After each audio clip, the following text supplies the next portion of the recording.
अस्सलाम वालेकुम नाज़रीन, आज के इस खुसूसी प्रोग्राम लाइव नताइज बिहार असम्बली इंतखाबात 2025 में आप सभी का खैर मकदम है, इस्तकबाल है, सभी का इंतज़ार था। अगरचे ये लोकसभा इंतखाबात नहीं है, एक रियासत के इंतखाबात है, लेकिन इस रियासत के इंतखाबात भी सारे देश के लिए, कौम के लिए एक बड़ी अहमियत का इसको जो है नज़र से देखा गया। और इंतखाबात के मौके पर भी लोगों की तवज्जो रही और इंतखाबात की तकमील के बाद नताइज का सभी को इंतज़ार है। अगरचे अभी यानी 8 बजे से पोस्टल बैलेट की गिनती का मामला आगाज़ शुरू हुआ, उसके बाद 8:30 बजे से ईवीएम खोली गई, लेकिन अभी इब्तदाई मामला है। लेकिन अभी से हम ये कह सकते हैं कि बहुत सारी बातें शुरू हो चुकी हैं। लेकिन बहरहाल हम भी नज़र बनाए हुए हैं और लाइव आपको अपडेट्स देते रहेंगे कि किस तरह से वोटों की गिनती का सिलसिला जारी है बिहार में, और इसके साथ साथ मुल्क की दीगर रियासतों में भी जिस तरह से ज़िमनी इंतखाबात के वोटों की गिनती का सिलसिला जारी है। सबसे पहले थोड़ा सरसरी तौर पर आपको बता दें, उसके बाद फिर मुअज़्ज़ज़ मेहमानों से और अपने करस्पॉन्डेंट्स से भी बातचीत का आगाज़ करेंगे और आपको अपडेट्स देते रहेंगे। बिहार में होने वाले असम्बली इंतखाबात 2025 के वोटों की गिनती जारी है। पटना के बशमोल बिहार के तमाम बड़े शहरों में रायशुमारी के मौके पर गैर मामूली सिक्योरिटी इंतजाम किए गए हैं। स्ट्रांग रूम्स पर हमेशा की तरह सख्त सिक्योरिटी बंदोबस्त किए गए। वोटों की गिनती का अमल सुबह 8 बजे से शुरू हुआ। वोटों की गिनती का आगाज पोस्टल बैलेट से हुआ और गिनती के आगाज के साथ ही रुझानात भी सामने आने शुरू हो गए हैं। नतायज और वोटों की गिनती का अमल तमाम मराकज़ के बशमोल इलेक्शन कमीशन की वेबसाइट पर भी जारी किए जा रहे हैं। ख्याल रहे, बिहार में जुमला 243 असम्बली हल्के जात हैं, जहां 2 मराहिल में इंतखाबात का इनेकाद अमल में लाया गया। पहले मरहले में 121 हल्कों पर और दूसरे मरहले में 122 हल्के जात में रायदही हुई। इन इंतखाबात में जेडीयू, बीजेपी और एलजेपी के एनडीए इत्तेहाद का मुकाबला आरजेडी कांग्रेस के बशमोल अजीम इत्तेहाद से है। मजमूई तौर पर सामने आने वाले एग्जिट पोल्स ने इस मरतबा भी बिहार में एनडीए हुकूमत की वापसी के अंदाजे ही जाहिर किए हैं। तकरीबन सभी सर्वेस ने एनडीए इत्तेहाद को बरतरी हासिल करते हुए इनकी जीत बताई है। चंद एक सर्वेस ने कांटे की टक्कर का अंदाजा लगाया है, जबकि बाज़ एजेंसियों ने अपने सैंपल सर्वे के तहत अजीम इत्तेहाद की जीत के इम्कानात भी जाहिर किए हैं। ख्याल रहे, इस मरतबा एनडीए और अजीम इत्तेहाद के दरमियान जेएसपी यानी जन स्वराज पार्टी भी मैदान में रही है। जन स्वराज पार्टी के सरबराह प्रशांत किशोर ने दावा किया है कि इनकी पार्टी बिहार असम्बली इंतखाबात 2025 में अपना जबरदस्त मुजाहरा करेगी और हुकूमत साजी के अमल में किंग मेकर का रोल अदा करेगी। वहीं मुस्लिम अक्सरती हलकों में भी इस मरतबा कुल हिंद मजलिस इत्तेहादुल मुस्लिमीन के तई काफ़ी जोश व खरोश देखा गया। एमआईएम ने इस मरतबा बिहार असम्बली इंतखाबात में अपने 25 इंतखाबी उम्मीदवारों को मैदान में खड़ा किया। और आपको बता दें, ख्याल रहे, अजीम इत्तेहाद, एनडीए, जन स्वराज और दीगर वोटर्स को अपनी जानिब राग़िब करने के लिए बड़े बड़े वादे किए हैं। इनमें मुलाजिमतों की फराहमी, रोज़गार, अच्छी तालीम, बेहतर इलाज और बिलखुसूस एनडीए की बात करें तो घुसपैठियों का मुद्दा इन्होंने इस मौके पर जो है उठाया और दीगर मसाइल के हल करने का यकीन दिलाया। एनडीए ने नीतीश कुमार ही को चीफ मिनिस्टर का चेहरा बनाया, वहीं अजीम इत्तेहाद ने आरजेडी लीडर तेजस्वी यादव को चीफ मिनिस्टर के चेहरे के तौर पर पेश किया है। वज़ीर बिहार असम्बली की जुमला 243 नशिस्तें हैं और जीत के लिए किसी भी पार्टी या इत्तेहाद को 122 की सादा अक्सरियत दरकार है। आज सुबह आपको बता दें 8 बजे पोस्टल बैलेट की गिनती से आगाज किया गया, वहीं सुबह 8:30 बजे ईवीएम मशीनों को खोला गया। ख्याल रहे, इस मरतबा 2 मराहिल में इंतखाबात की तकमील हुई और इलेक्शन कमीशन ऑफ इंडिया के मुताबिक इस मरतबा दोनों इंतखाबी मरहले में रायदही का मजमूई तौर पर तनासब 67.13% दर्ज किया गया। 243 रिटर्निंग ऑफिसर्स और 243 काउंटिंग ऑब्जर्वर्स की मौजूदगी और निगरानी में वोटों की गिनती का आगाज किया गया। इलेक्शन कमीशन के मुताबिक इंतखाबात में हिस्सा लेने वाली पार्टियों के उम्मीदवारों और इनके एजेंट्स की मौजूदगी में गिनती का आगाज किया गया है। इलेक्शन कमीशन ने बताया कि इस मरतबा तारीखी तौर पर बिहार असम्बली इंतखाबात में किसी भी बूथ से मुतालिक कोई ऐसी शिकायत मौसूल नहीं हुई जिसके तहत यहाँ दोबारा इंतखाबात की मांग की गई हो, बल्कि बड़े सहल और शफाफ अंदाज में इंतखाबी अमल मुकम्मल हुआ। बिहार के 243 असम्बली हल्क़ात के लिए मराहिल में यानी जो 2 मराहिल हुए इंतखाबात की तकमील हुई। बिहार में इस मरतबा 7 करोड़ 42 लाख रजिस्टर्ड वोटर्स रहे।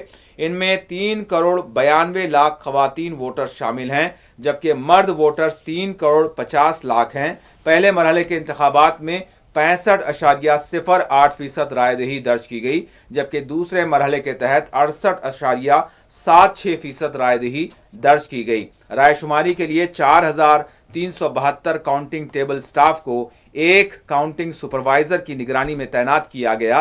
काउंटिंग असिस्टेंट और एक माइक्रो ऑब्जर्वर हर एक टेबल के लिए तैनात किया गया है। 18,000 से ज्यादा काउंटिंग एजेंट्स रायशुमारी के अमल में हिस्सा ले रहे हैं।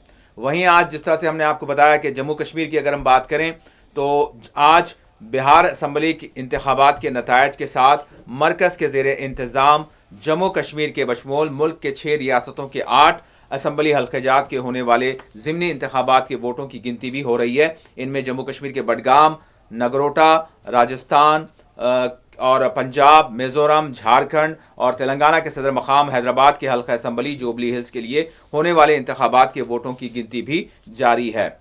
और इसी दौरान थोड़ा सा जायज़ा लेते हैं कि बिहार असम्बली इंतखाबात के नताइज पर नज़र हम बनाए हुए हैं। अब कुछ इंतखाबात के मौके पर और इसके बाद बिहार के अवाम और वोटर्स किस तरह से अपने एहसासात का उन्होंने इजहार किया था। मैं पैनल से भी चाहूँगा कि जो पब्लिक बिहार की पब्लिक का जो रिएक्ट रहा है वो क्या रहा, थोड़ा सा हम नाजरीन को सुना दें। उसके बाद फिर हम मज़ीद ख़बरों पर भी नज़र डालेंगे, अपडेट्स भी आपको देते रहेंगे और अपने मौजूद मेहमानों से बात भी करेंगे। मैं पब्लिक जो बिहार की पब्लिक है उन्होंने क्या कहा, मैं चाहूँगा पैनल से थोड़ा सा वो आप नाजरीन समाअत करें।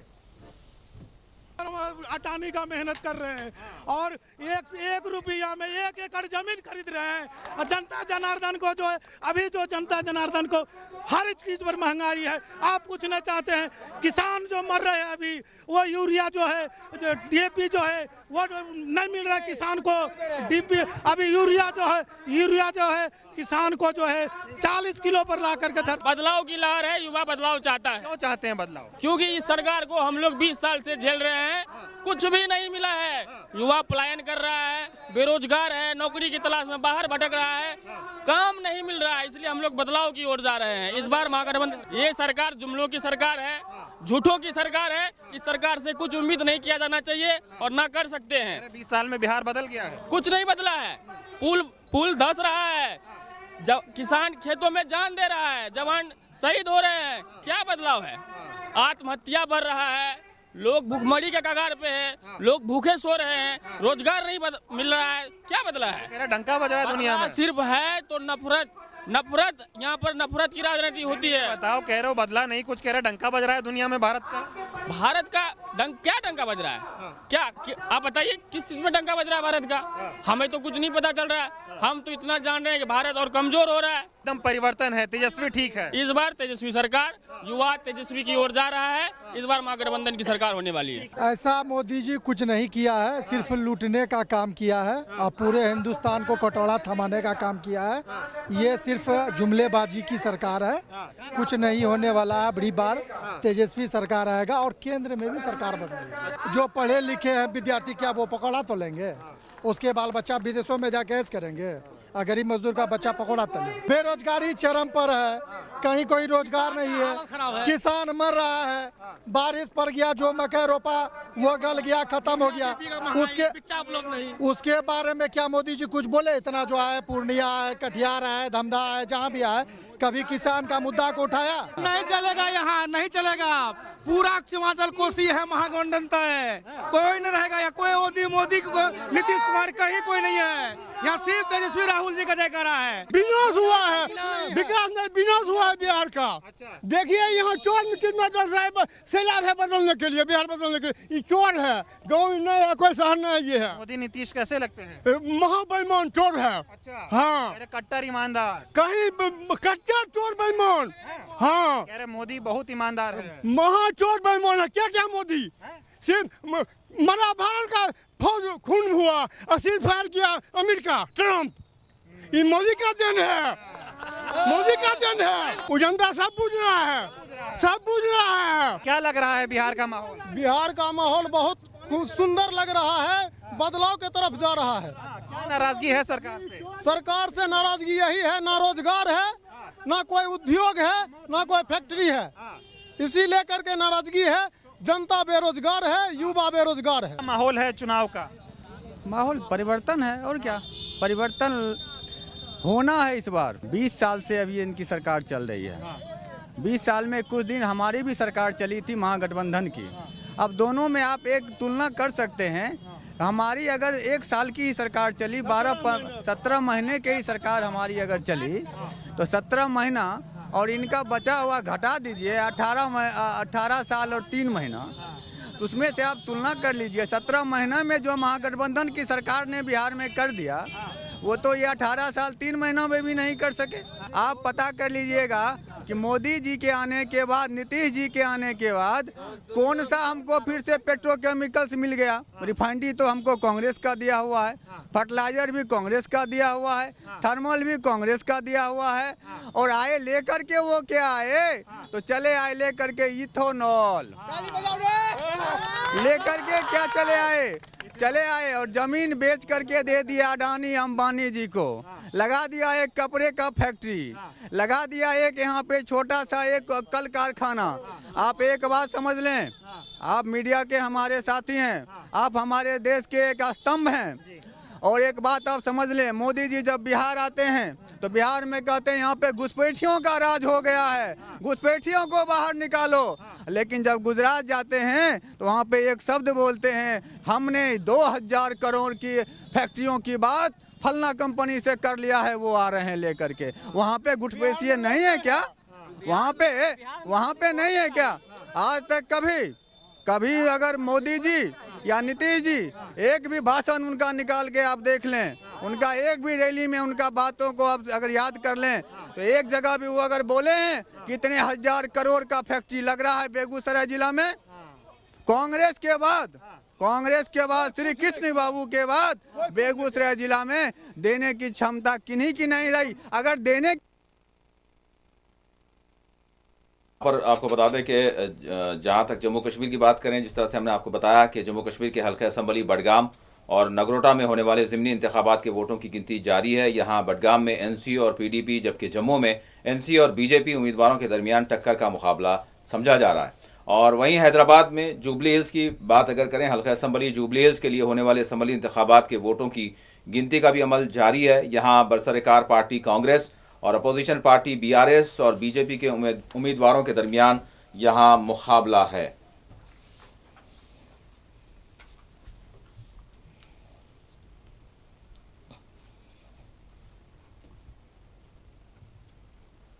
तो नाज़रीन, ये बिहार असम्बली इंतखाबात 2025 की सुबह का जो है आगाज़ हम ये कह सकते हैं। लेकिन सुबह ही के साथ अब अपडेट कर दूं, इलेक्शन कमीशन ऑफ इंडिया की जानिब से जो उसके तहत जारी होने वाले जो इदाद व शुमार है, लीड्स हैं, उस हवाले से देखें तो अभी ये बताया जा रहा है भाजपा यानी 243 नशिस्तें हैं, 122 नशिस्तों पर जो है सादा अक्सरियत के तहत जो है कामयाबी दर्ज की जा सकती है। तो अब इसी में जो है जिस तरह से आगाज़ हुआ है, तो इलेक्शन कमीशन ऑफ इंडिया की जानिब से जो जारी हो रहे हैं इदाद व शुमार रुझानात, तो 55 पे जेडीओ लीड करती हुई नज़र आ रही है और भाजपा 49 पर और आरजेडी 28 पर और एलजेपी 14 पर और कांग्रेस 9 पर और एचएएमएस 3 पर, सीपीआई 2 पर और अदर के जो खाते में हैं वो 6 बताए जा रहे हैं और इसी में एक एमआईएम भी है फिलहाल। अब आगे जैसे जैसे यानी वक्त गुजरेगा और बैलेट की यानी ईवीएम खुलेंगे तो सारे रुझानात आएंगे, लेकिन अभी एनडीए आगे है। भाई साहब फिलहाल इंडिया आगे है, एग्जिट पोल ने जो कहा था तकरीबन वही जो है अभी सूरत हाल नज़र आ रही है। बहरहाल हम हतमी तौर पर तो कुछ नहीं कह सकते, मुसलसल नज़र हम बनाए हुए हैं। जी भाई साहब। जी बहुत बहुत शुक्रिया।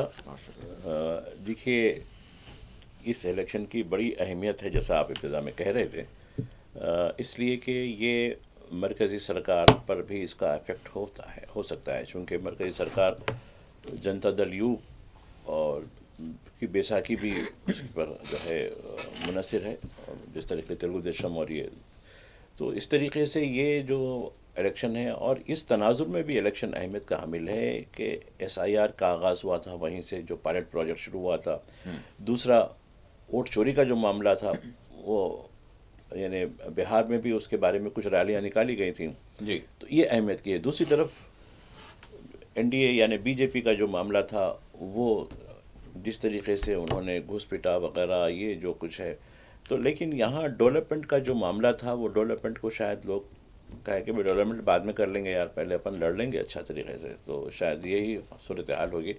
लेकिन अभी जैसा आपने कहा कि ये तो इब्तिदाई ट्रेंड है और इब्तिदाई ट्रेंड वही एग्ज़िट पोल के जो खतूत हैं उसी को ज़ाहिर करते हैं। और जिस तरीके से मजमूई तौर पर जैसा बताया जा रहा है कि NDA को 150 के करीब या 150 से ज़्यादा जो है नशिस्तों की ट्रेंड यानी रुझानात बताए जा रहे हैं, जबकि 87 या 88 के करीब महागठबंधन के रुझानात बताए जा रहे हैं। तो ये एक पूरी तरीके से सीक्वेंस है, लेकिन ये सीक्वेंस जैसा कि ये इब्तदाई रुझानात हैं, अब इसमें तब्दीली होती है नहीं होती है या यही रुझान आगे बढ़ता है।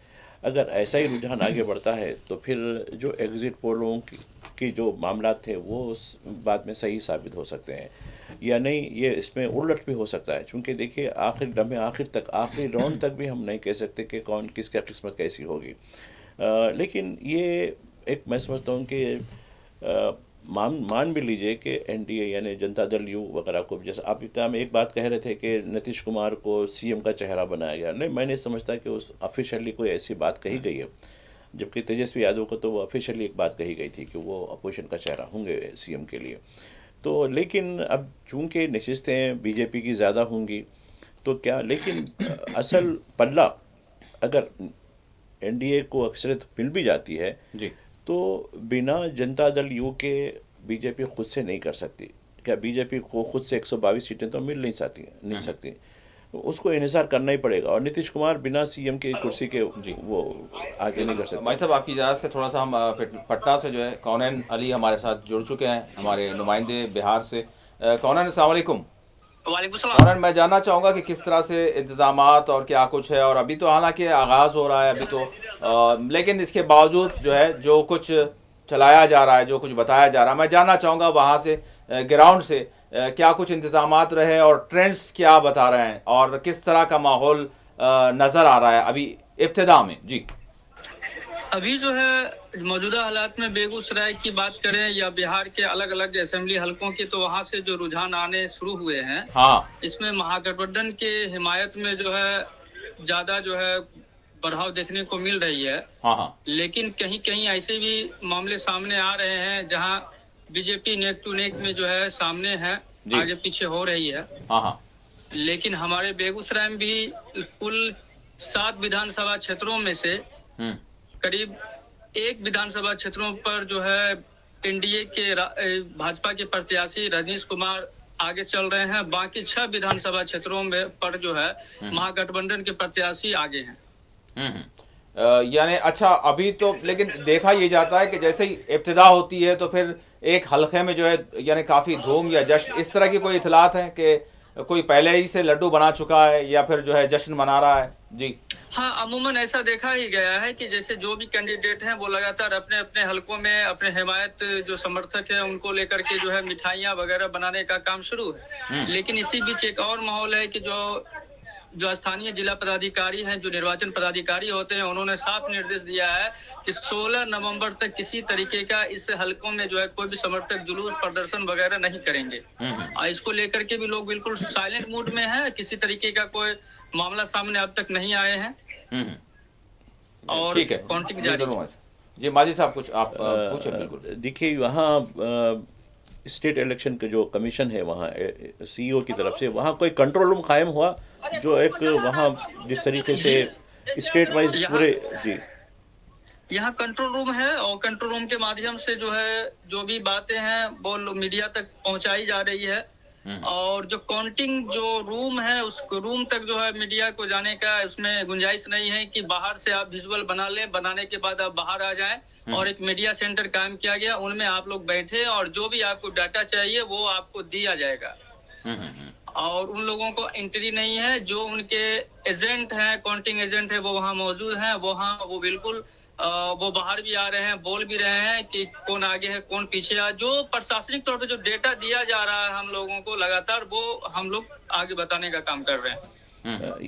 ये बताइए सीमांचल की जो रीजन है उसमें क्या सूरत हाल है, कितनी सीटें हैं और उसमें किस किस का पल्ला भारी है? अभी जो मौजूदा है उसमें दो जो है अमूर से अख्तरुल ईमान साहब हैं वो बिल्कुल आगे चल रहे हैं और बहादुरगंज से तौसीफ आलम है वो भी आगे चल रहे हैं। अलग अलग के जो भी रुझान है उनमें आगे पीछे का नौबत आ रहा है सामने। ठीक है कौन, हम आपसे दोबारा राब्ता करते रहेंगे और फिर इसके साथ अपडेट्स आपसे लेते रहेंगे। मैं पैनल से भी चाहूँगा कि कुछ बिहार के जो विजुअल्स हैं ताज़ा आए हुए बिहार विजुअल्स के नाम से वो आप चाहें तो नीचे चला सकते हैं। कौन, मैं आपसे फिर दोबारा राब्ता करता हूँ, ज़रूर अपडेट्स हम आपसे लेंगे। माजिद सबकी तवज्जो है इस तरफ और देखना यही होगा। अभी तो एग्जिट पोल के तहत आपको क्या नज़र नहीं आ रहा कि जो कुछ एग्जिट पोल में बात सामने आई कि कौन आगे रहेगा, तो उसी तरह के फ़िलहाल तो ट्रेंड उसी तरह के नज़र आ रहे हैं। नहीं, बात तो सही है, इब्तिदाई है। अब देखिए सबसे पहली जो बात जो होती है वो है पोस्टल बैलेट की। पोस्टल बैलेट में आमतौर पर ये आर्मी के लोग हों या सरकारी कर्मचारी हों या गवर्नमेंट ऑफ इंडिया के मुलाजिमीन हों या फिर इलेक्शन ड्यूटी में जो काम करने वाले हों, ये टीचर्स वगैरह हों, ये ज़्यादा देते हैं जो सरकारी शोबों से वाबस्ता होते हैं। सरकारी शोबों से वाबस्ता रहने वाले ज़्यादातर उनका जो रुझान होता है, इसमें इख्तलाफ भी रहता है, ऐसा कुछ नहीं है, उनमें अक्सरियत रूलिंग पार्टी को ही सपोर्ट करती है। पोस्टल बैलेट में आप अक्सर देखे होंगे पोस्टल बैलेट और मासेस के वोटर्स, इसमें बड़ा डिवीज़न होता है। मासेस यानी आम आदमियों का जो वोट बताए। तो अब ये पोस्टल बैलेट की गिनती के बाद ये मैं समझता हूँ कि अभी मुकम्मल पहला राउंड भी नहीं हुआ है। हालांकि अभी शायद कुछ 10 बजते हुए 2 घंटे, लेकिन अभी ये पहले राउंड में अभी बाज़ जगह जो है 12 राउंड है, 15 राउंड है, बाज़ इलाकों में 20 राउंड भी हैं। तो ये एक लंबा सफ़र है जो शायद जल्दी ख़त्म हो जाए, क्योंकि मशीन की गिनती है, तेज़ी से होती है, बैलेट की गिनती नहीं है जो वक्त लगाती है। लेकिन उसके बावजूद भी अभी पहले राउंड में ये बात साबित हुई कि एनडीए अब आगे चल रही है। तो अब इसके अंदर देखिए अगर ये पलट भी हो सकता है, क्योंकि जब तक हम 3/4 यानी तकरीबन 3/4% अगर वोट काउंट हो जाते हैं तो एक अंदाज़ा हमको कायम हो जाता है कि हाँ अब ये सबसे ज़्यादा अब इनको यानी नाकाबिल शिकस्त हो सकते हैं। तो मैं समझता हूँ कि अभी हमको और 2 घंटे सही तौर पर अंदाज़ा लगाने के लिए लगेंगे, चूँकि जब तक काफ़ी वोट जो है वो काउंट हो सकते हैं। जी माजिद साहब, लेकिन साथ ही साथ बिल्कुल मैं समझ रहा हूँ, लेकिन वक्त इसके लिए होगा। लेकिन अक्सर हम देख रहे हैं पिछले जितने भी इंतखाबात हुए हैं जो इब्तिदा का ट्रेंड रहा माजिद साहब वो क़ायम रहा।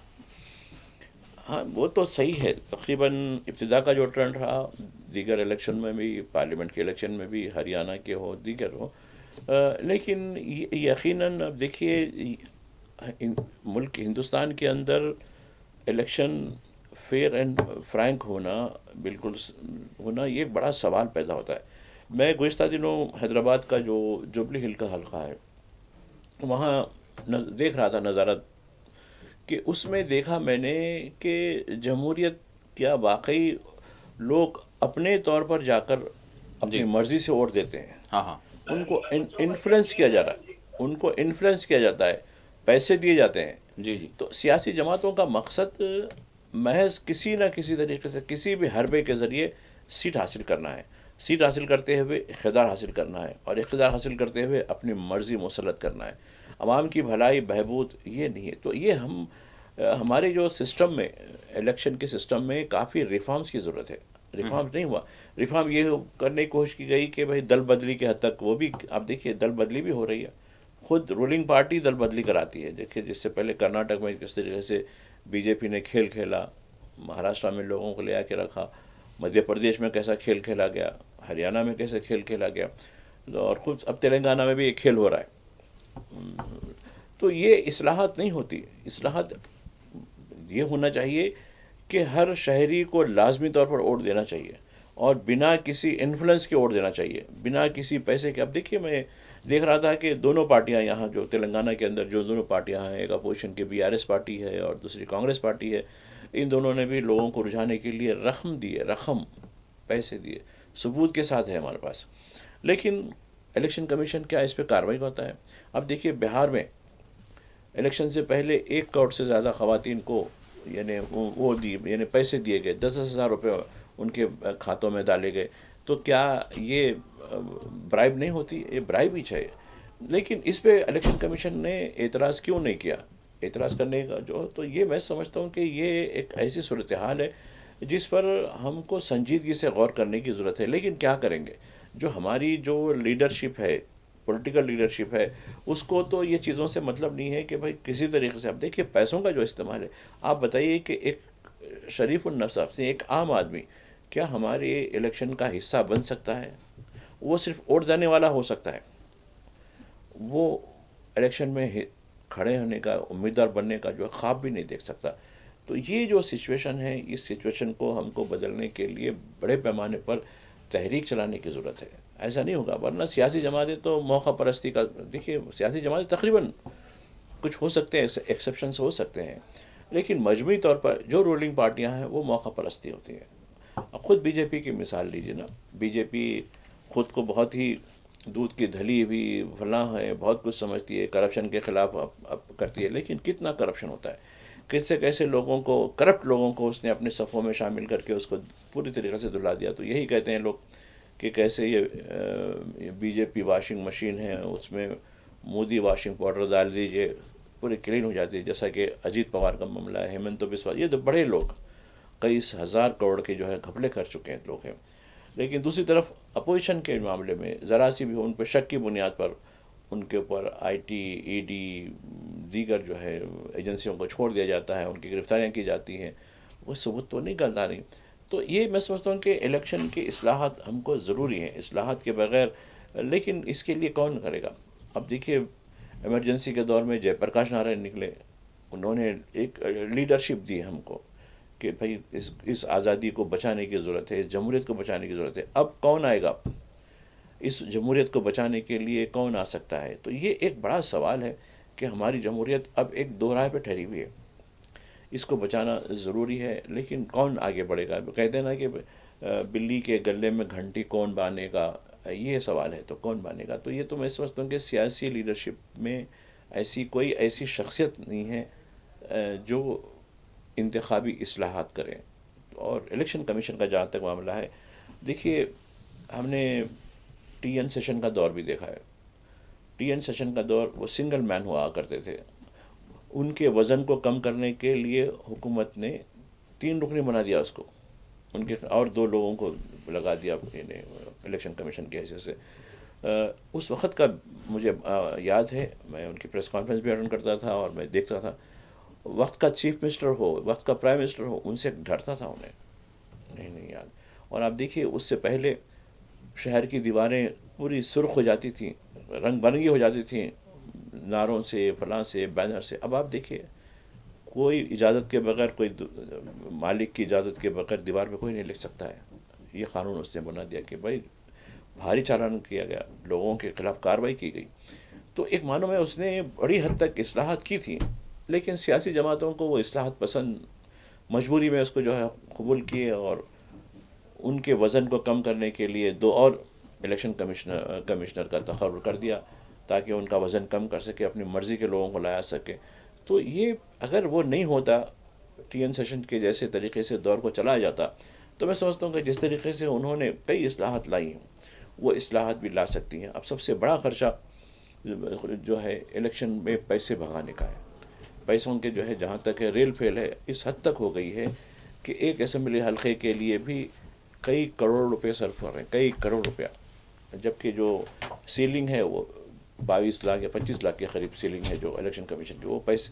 और आप देखिए, अगर मान लीजिए जैसा कि जुबली हिल्स में 4 लाख के करीब वोटर्स हैं, 4 लाख वोटर्स को अगर आप खत भी लिखेंगे तो एक खत जो है 5 रुपये का खत है, कितने पैसे होते, 4 लाख से हिसाब लगा लीजिए, तो यानी 24 लाख रुपए तो ऐसे ही चले जाते आपके। फिर आप जो खर्चों का कहे वो कैसे यानी होगा, जलसों का निज़ाम, रैलियाँ वगैरह। तो मैं समझता हूँ कि इलेक्शन कमीशन पूरी तरीके से एक मजहूल बना हुआ है, और लोगों का जो एतमाद इलेक्शन कमीशन पर जो होना है, वो इलेक्शन कमीशन पर जो है एतमाद घटता जा रहा है। और उसका हालिया दिनों में जो वोट चोरी का मामला, आप देखिए हरियाणा में आपने देखा कि 2 करोड़ वोटर्स के अंदर 25 लाख वोटर्स जाली निकले हैं, और इसके सबूत भी दिए गए हैं, लेकिन इस पर कुछ कार्रवाई होने वाली नहीं है। बस रूलिंग पार्टी तो कहेगी नहीं गलत है, इलेक्शन कमीशन कहेगा गलत है, लेकिन वो जो चीज़ें उनके डॉक्यूमेंट से ली गई हैं। तो मैं समझता हूँ कि इंतखाबी इस्लाहात अगर नहीं की गई, इस मुल्क में जमहूरियत सिवाय बराए नाम रह जाएगी। जी नाज़रीन, इस वक्त तक के जो मतलब ट्रेंड जो सामने आ रहा है वो कुछ इस तरह से है। JDU 64 पर लीड करती हुई नज़र आ रही है, और BJP दूसरे नंबर पर नहीं, वो भी बराबर हो चुकी है, 1 नंबर कम था लेकिन वो भी 64, यानी 64 दोनों इत्तेहादी। और फिर इसके साथ साथ महागठबंधन की बात करें तो RJD 34 पर लीड करती हुई नज़र आ रही है, LJP 17 पर, और इंडियन नेशनल कांग्रेस 11 पर, और CPI 4 पर, और HAMS 4 पर, और अदर के खाते में जो है 6 हैं, और इनमें मजलिस इत्तेहादुल मुस्लिमीन का भी 1 लीड करता हुआ नज़र आ रहा है। तो बहरहाल ये है माजिद साहब, बिल्कुल नज़र तो ये आ रहा है कि फ़िलहाल के जो ट्रेंड्स हैं यही अगर आगे बढ़ेंगे तो अभी हमने नाजरीन को बताया कि बिहार के वो लोग जो बरहमी का इजहार कर रहे थे और जिस तरह से उनके जो एहसासात थे जिसका उन्होंने इजहार किया, और उन्होंने घुसपैठी के हवाले से भी सवाल किया तो उसका भी उन्होंने जवाब दिया, जब मंदिर मस्जिद की बात की गई तो उस पर भी उन्होंने जवाब दिया, जब बुरखे के हवाले से कहा गया कि आप किसको वोट देंगे तो उन्होंने उस पर भी जवाब दिया। लेकिन ट्रेंड्स तो कुछ और बता रहे हैं भाई साहब, ट्रेंड्स जो है वही बता रहे हैं जो एग्जिट पोल के हैं। अब देखिए, बावजूद जिसको चोरी की आदत हो जाती है वो चोरी से गुरेज नहीं कर पाता। अब देखिए, इलेक्शन के दौरान मैं तो डिस्क्लेमर देते रहूँगा, कोई ऐसी चोरी वगैरह की कोई बात नहीं है। देखिए, एक बात बताऊँ, अगर आपको इलेक्शन कमीशन पर भरोसा नहीं है, इलेक्शन में क्यों हिस्सा लिया जो भी इल्ज़ाम लगा रहा है? हाँ तो ठीक है, जिस तरीके से बांग्लादेश में अपोजिशन ने पूरे इलेक्शन का बाइकआउट किया था, वो नौबत भी आ सकती है हिंदुस्तान के अंदर जी। चूँकि और मैं भी रेलवे के साइड भी देखा, मैं बिना किसी हुजूम के स्पेशल ट्रेन चलाई गई, एक स्टेशन से 4 ट्रेनें चलाई गई, एक स्टेशन से हज़ारों लोगों को लाया गया। खुद करनाल का जो जिक्र मैं देख रहा था, करनाल का वीडियो भी देखा मैंने, कपिल सिब्बल की प्रेस कॉन्फ्रेंस भी देखा कि उन्होंने बताया कि करनाल सिर्फ एक स्टेशन से दिन में 10 बजे एक, 11 बजे एक, यानी 2 तारीख की बात, 3 तारीख की बात है, 6 तारीख को जो है वोट डालने के लिए जो लोगों को लेगा गया, ये नहीं बता रहा हूँ। इस तरीके से उदयपुर से, जयपुर से, यानी इधर झारखंड से, इधर मध्य प्रदेश से और यूपी के कुछ इलाकों से ये ट्रेनें, स्पेशल ट्रेनें क्यों चलाई गई, जबकि त्यौहार तो ख़त्म हो गया था। त्यौहार के बाद ये समझ में नहीं आता। छठ पूजा तो बहुत पहले ही ख़त्म हो गई, दिवाली के बाद छठ पूजा थी, वो भी ख़त्म हो गई, लेकिन अब लोग उधर से वापस आना है, काम पे वापस आने का है, बजाय इसके अब यहाँ से जो लोग उधर जाने का। तो मकसद ये है कि चोरी हुई है, ऐसा नहीं है। खैर, उसके लिए खुलासा करने के लिए वक्त लगेगा, चूँकि इलेक्शन कमीशन जब डॉक्यूमेंट देगा तो उसमें से छानबीन होगी। छानबीन आसानी नहीं होगी, कितनी मुश्किल से, देखिए एक साल कई महीनों के बाद हरियाणा का मामला निकला कि 2 करोड़ में 25 लाख जाली वोटर हैं, और जाली वोटरों में भी ब्राज़ील के, फलां के, उधर के, इधर के जो है लोगों के तस्वीरें शामिल हैं, उसमें वो लोग वोट भी इस्तेमाल होता है उनके नाम से। तो ये पूरी तरीके से इलेक्शन कमीशन पर एतमाद मुमकिन है। लेकिन एक नौबत ये आ जाएगी कि हमारी जो सियासी जो निज़ाम है, हमारा लोग हैं, कहा कि भाई ठीक है अब आप ही वोट कर लीजिएगा, क्योंकि इलेक्शन कमीशन तो आपका हिस्सेदार बन गया। इलेक्शन कमीशन आज़ाद नहीं रहा, अभी भी आज़ाद नहीं है, मैं भी कह रहा हूँ बिल्कुल, क्योंकि उसने उन बातों की पूरी तरीके से तरदीद नहीं की कि भाई ये तुम्हारे डॉक्यूमेंट से निकली नहीं निकली ये चीज़ें, झूठ 25 लाख निकले। तो बिहार में भी तो ये तो होगा। अब ये किस हद तक ये चोरी असरअंदाज होती है नताइज पर, ये मुकम्मल जो है सूरत हाल सामने के आने के बाद ही मालूम पड़ेगा। ठीक है माजिद साहब, इसी के साथ मतलब हम जिस तरह से जो कुछ बातें की गई, जो मुद्दे सामने आए, अभी देखें, अगर आपको बताऊं कि 70 जेडीयू और 70 पर बीजेपी लीड करती हुई नज़र आ रही है, आरजेडी 40 पर है और एलजेपी 15 पर है, इंडियन नेशनल कांग्रेस 9 पर, सीपीआई 4 पर और इसी तरह से एचएएमएस 4 पर और अदर के खाते में 7 जो है ये बताया जा रहे हैं। मतलब कम नहीं हो रहे हैं, 64 से 70 हो गए। नहीं देखिए, ये बिल्कुल सही है। बाद वक़्त ये अक्सर अच्छा 70 हो रहे हैं, ऐसा भी नहीं है, 70 + 70 हाँ, तो जेडीयू एंड बीजेपी। तो ठीक है, जैसा ही बताया जा रहा ना कि ये लोग 150 के आंकड़े के करीब आसपास हो रहे हैं। तो देखिए ठीक है, अगर यही अर्ली ये जो ट्रेंड है, यही ट्रेंड दरमियान में भी आते हैं, यही ट्रेंड आखिर में भी आते हैं, तो बराबर जिस तरीके से जो एग्ज़िट पोल दिया गया था उसी के मुताबिक ये सरकार बनाएंगे, इसमें कोई हर्ज नहीं है। लेकिन सवाल ये पैदा होता है कि क्या नीतीश कुमार के बगैर बीजेपी खुद से हुकूमत बना सकती क्या? ये भी एक तो सवाल पैदा होगा ना। और नीतीश कुमार किस तरीके से एक मौका परस्त है, कैसे पलटू राम कहते हैं ना उनको, इधर भी पलटते हैं, उधर भी पलटते हैं, इधर ही पलटते हैं, उधर ही पलटते हैं। तो ये पलटू राम की जो हुकूमत है वो किस हद तक आवाम की भलाई के लिए, अब आप देखिए उनका जो मंशूर है, महागठबंधन का मंशूर, मैं ये नहीं कहूँगा कि महागठबंधन ने हर ख़ानदान को एक नौकरी देने की बात की, वो किस हद तक फीसिबल है, वादा तो कर लिया गया, लेकिन क्या एनडीए की तरफ से भी ऐसी कोई बात हुई कि हम इतने लोगों को देंगे? और आप देखिए क्यों बिहार के लोग पूरे हिंदुस्तान में क्यों फैले रहते हैं, क्यों मजदूरी को जाते हैं? और जंगल राज की जो बात होती है, 20 साल से किसकी हुकूमत है? फिर ये जंगल की सफाई क्यों नहीं की गई 20 साल के अंदर? तो ये कई एक सवाल हैं। ये महज इक़्तिदार होना, इनको इक़्तिदार के भूखे लोग हैं। महज सियासी जमातों का एक ही मकसद हो गया कि किसी न किसी के तरीके से सीट आ जाना है, सीट आते ही पावर आ जाना है, बस उससे हटकर अवाम तो खैर वैसे ही रहेंगे। माजिद साहब, अब इसके साथ साथ यानी एक तो इंतखाबात थे और दूसरा मरहला था, लेकिन उसी से पहले हमने दिल्ली में देखा कि दिल्ली दहल कर रह गई थी। तो इसको बाज़ जो है हलकों की जानिब से ये जोड़ा गया कि भाई जो बहरहाल जो दहशतगर्दी का वाक़या था वो हुआ, जिसमें मासूमों की बेकसूरों की जाने गई, इस पर किसी सूरत जो है सियासत नहीं होनी चाहिए।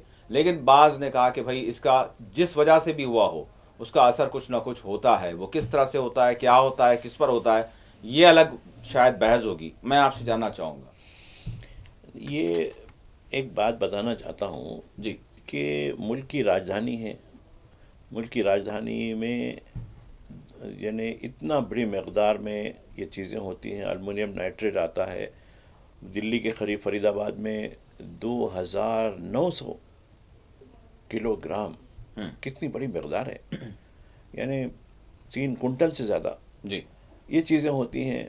फिर ये जवाबदेही नहीं बन पाती किसकी भी, सरकार क्या कर रही है।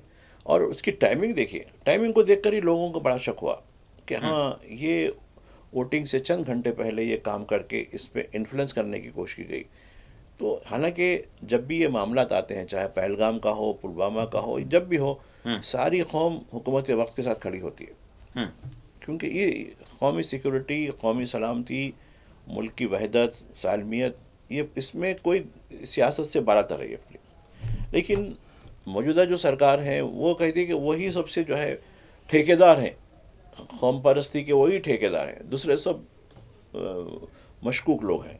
तो ये जो मामला है, आप देखिए खुद मल्लिकार्जुन खड़गे ने कैसा खुलासा किया ये वाक़े पर लेके, सिद्धारामैया जो कर्नाटक के चीफ मिनिस्टर हैं उन्होंने भी क्या रद्द-ए-अमल दिया कि ये कहीं ना कहीं एक ऐसा नुक्ता है जिसको इसके लिए हुकूमत को जवाबदेही करनी चाहिए। और हुकूमत ने सिर्फ सोर्सेस की बुनियाद पर ये सारी चीज़ें दी है, ये अभी तक नहीं कहा कि इसके पीछे कौन है। जब आपने 2 दिन लगा दिए इस ये वाक़े को दहशतगर्द करार देने में, 2 दिन तक क्या करते रहे आप? तो ये कई चीज़ें हैं। फिर जो एजेंसियां लगाई गई हैं वो एजेंसियों के रास्त तौर पर वो लोग क्यों जवाबदेही नहीं कर पा रहे, ये कहीं ना कहीं झोल है। उस झोल की अपोजिशन ने निशानदेही की, इसमें कोई बुरी नहीं है। तो फिर ठीक है, आप ही सब सामने आके जिम्मेदारी कबूल करनी चाहिए कि हाँ भाई मैं वज़ीर दाखिला हूँ, मैं जो है नेशनल सिक्योरिटी एडवाइज़र हूँ, मेरी जो है मेरे तहत जो इंटेलिजेंस काम करती है वो नाकाम हो गई, हमने ऐसा नहीं किया। और जिन गाड़ियों का जिक्र, जो कारों का जिक्र किया जा रहा, वो कारें कैसे कैसे फिरती रहीं, किन किन इलाकों से, किन हसास इलाकों से जाती रहीं, क्यों उसकी जो है उसको कहीं क्यों नहीं रोका गया। तो ये पूरा एक मैं समझता हूँ कि ये एक ऐसा जो है ये शक के दायरे में आता है। और यही वजह है कि उसको जो है मौका ही मिलता है, हालांकि सियासत नहीं करनी चाहिए, जैसा आपने कहा, बिल्कुल सियासत तो कौन कर रहा है सियासत, लेकिन कहीं ना कहीं वो तार जुड़े हुए हैं। जब रूलिंग पार्टी खुद सियासत कर सकती है, रूलिंग इस्टेब्लिशमेंट जब सियासत कर सकता है, तो फिर दूसरों को भी तो मौका मिलता है ना भाई, आप क्या करना चाह रहे हैं, क्यों वोटर्स को इन्फ्लुएंस करने के लिए आपने ये क्यों षड्यंत्र कहते हैं ना, षड्यंत्र हिंदी मुझे आती नहीं उतनी, तो लेकिन वो षड्यंत्र की जो बात हो रही है वो षड्यंत्र हो सकता है। हत्ता कि बास जगह ये भी कहा जा रहा है कि भाई ये किसी को बड़ी मंदिरों में भी धमाके करा सकते हैं, ये तो बात पहले भी आई है, ऐसा नहीं है। बहरहाल हम जो देश के दुश्मन हैं या फिर देश के माहौल को ख़राब करने की कोशिश करने वाले हैं, उनके खिलाफ कार्रवाई करते रहे हैं और करते भी करेंगे भी आगे। हो सकता है जिस तरह से आज इंतखाबी रिज़ल्ट है तो इसका इंतज़ार किया जा रहा है, और उसके साथ ही जो कुछ दिल्ली में हुआ उस हवाले से तहक़ीक़ात चल रही हैं, बड़ी तेज़ी के साथ चल रही हैं, बिलख़ुसूस जम्मू कश्मीर में, और जो भी इसके ज़िम्मेदार हैं इनके खिलाफ जरूर माजिद साहब कार्रवाई होगी। थोड़ा सा वेट करना होगा, आज का दिन काफी अहम था। नहीं, कुछ रिजल्ट्स आ जाए उसके बाद फिर देखें ठीक है, किस तरह के इक़दाम होंगे। रिजल्ट बताइए, रिजल्ट ठीक है, लेकिन ये बताइए कि पहलगाम होता है, कितने मासूम कश्मीरियों के घरों को धमाकों से उड़ा दिया जाता है, बुलडोजर भी नहीं जी, केमिकल से उड़ा दिया जाता है, कितनों को गिरफ्तार किया जाता है। लाल किले का वाक़या होता है, 1000 से ज़्यादा कश्मीरी, आप तो कश्मीर को ज़्यादा क्लोजली वॉच करते हैं, ये क्या मामला है, क्यों ये बेकसूर लोगों को, क्या कसूर है उसका, कुछ सबूत है आपका? शक की बुनियाद पर 1000 से ज़्यादा लोगों की गिरफ्तारी हुई, 600 से ज़्यादा रेड डाले गए, ये कहाँ का इंसाफ है? बस मुसलमान होना जुर्म है इस मुल्क में, ये जो है बर्दाश्त नहीं होने वाली चीज़ है। आप समझ रहे हैं कि दबाएंगे कब तक जमाएंगे आप जो है, जबकि हिंदुस्तान का दस्तूर सबको बराबर का सलूक करता है, लेकिन जब भी कोई वाक़या होता है हमारे टीवी चैनल जो है ट्रायल शुरू कर देते हैं, अदालत शुरू हो जाती है रात में। देखिए ये पीर की रात में मैंने खुद आपको जो है दूसरे दिन निशानदेही करवाई, जिस दिन दूसरे दिन हम जब बैठे हैं हम लोग डिबेट में, तो आपने पूछा था, तब तो मैं बताया देखो मैं रात में टीवी देख रहा था, टीवी में इस एंगल पर बात हो रही है, और उसी एंगल में जो है हमारी एजेंसियाँ भी काम कर रही हैं, लेकिन खुद से उनके प्रेस नोट यानी अकॉर्डिंग टू सोर्सेज आ रहा है। ये अकॉर्डिंग टू सोर्सेज क्यों NIA प्रेस नोट जारी नहीं करता, क्यों वज़ारत दाखिला प्रेस नोट जारी नहीं करता, क्यों PMO प्रेस नोट जारी है, मतलब प्रेस को ब्रीफ क्यों नहीं करते अकॉर्डिंग टू सोर्सेज करके? वही जो चीज़ें जो टीवी में चल रही हैं उसके बाद उन खतूत पर आप जो है आप लोगों को जो है बावर कराते हैं, और एक नफ़रत की जो है तबक़ात के दरमियान, अरे मुसलमान है ना इसको नफ़रत करो, पढ़ा लिखा है, देखो वाइट कॉलर है, डॉक्टर है, लेकिन मुसलमान है, लिहाजा दहशतगर्द होना ही होना है उन्हें। तो जब ये सिचुएशन होती है तो देखिए कैसे जहर भरा जा रहा है इसके ऊपर। और जब हल्का असम्बली आमोर बिहार के जो है जिसका जो है कॉन्स्टिट्यूंसी नंबर 56 है, वहाँ पर जो सबा ज़फ़र हैं जनता दल यूनाइटेड के, उन्होंने 7149 वोट लिए हैं, और अख्तरुल ईमान दूसरे नंबर पर आ रहे हैं। मतलब ये 1355 से जनता दल यूनाइटेड के जो उम्मीदवार हैं सबा ज़फ़र, वो आगे बताए जा रहे हैं। बहरहाल कुछ पहले अगर हमने देखा कि अख्तरुल ईमान जो है लीड करते हुए नज़र आ रहे थे, लेकिन अभी सबा ज़फ़र जो है वो लीड कर रहे हैं जनता दल यूनाइटेड से, और 2 राउंड टेबल यहाँ पर हुए हैं, यानी इसी तरह से 2 कहीं 3 कहीं 4 इस तरह से बहुत सारे अभी राउंड्स बाकी हैं। उसके साथ जो है ट्रेंड सामने आएंगे। एक्चुअल क्या है शायद कुछ वक्त के बाद ये अंदाज़ा किया जा सकेगा, लेकिन सवाल यहाँ पर यही रहा है कि जो इब्तिदा में हमने देखे वो आखिर तक वही बने रहे, अक्सर व बेशतर रहा। अभी ओवरऑल अगर हम जायज़ा ले रहे हैं तो पता चलता है कि भाजपा अभी आगे है और JDU से आगे है।